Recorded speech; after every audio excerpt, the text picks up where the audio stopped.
Hello, good morning, words. Good morning, Philippines. Good morning, Bicolandia. And of course, good morning, Legazpi City. And of course, good morning, Barangay Poro. Napakaganda dito guys sa Poro. Dito halos sa mga isda. Nandito.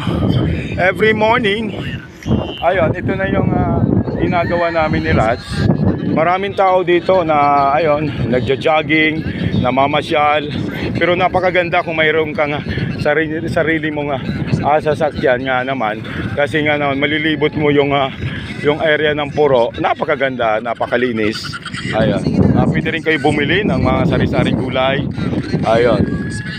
Then dito, doon sa pinaka abandoned house, mayroon doon ng mga sari-saring isda. Talagang ayun, makakakuha tayo, makakain tayo ng sariwang isda galing talaga dyan sa laot, sa dagat. Kasi parang galing dagat, binabagsak na dito. Medyo may kamahalan nga naman ang presyo dito. Kasi nga naman, madalas bumili dito yung mga mayayaman at may mga sasakyan. Paano naman yung nakabike na katulad ko, hindi makapag-abel ng presyo ng isda dito sa may abandoned house. Ginawa na itong talipapa. Ayun guys, tatawrin natin. Napakaganda pa yung area dito. Ito yung sapa na from galing dagat, pumapasok na dito yung tubig. Ayun, ito yung Makahoy, Bakawan and Mayapi. Ayun, kawawa naman to si Kaloy Andesloria. Talagang punit na ang kanyang tarpaulin. Wala pang election. Ayun, maaga kasi sila nagdikit.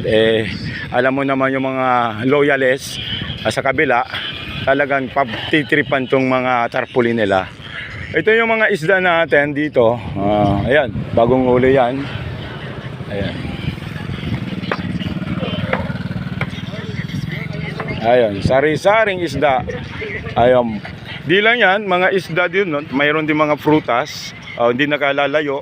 Mayroon din mga ricado na ayun. Dito lang ito sa abandoned house dito sa Barangay Poro.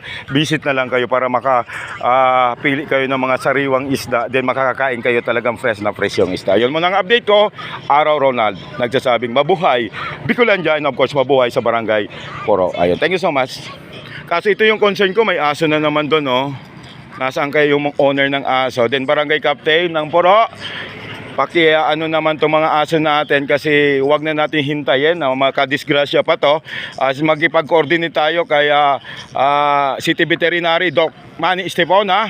Sila naman ang huli ng mga aso kung hindi nyo kayang hulihin. Pero mas maganda sana mag-implement kayo na kayo nang humuli, pundo nyo pa. Halimbawa itong aso sa akin, nahuli mo, within 3 days, kunin mo ko to 300.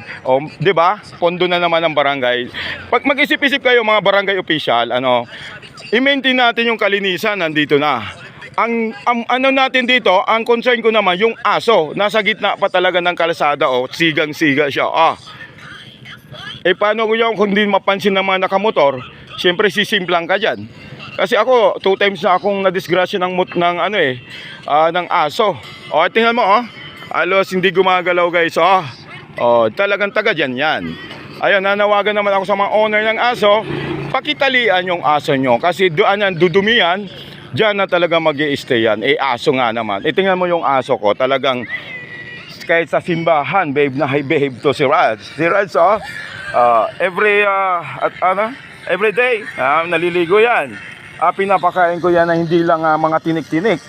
Dog food pa yan. Ganun ang pag-alaga ng aso. Tsaka sinashampo yan na talagang walang mga kuto-kuto sa kanya. Yun muna ang update ko.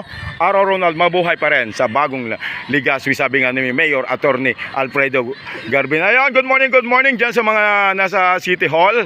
Ayun, magtrabaho kayo ng maigi. Yung mga ghost employee, pasensya na kayo, kasi tinanggal na kayo.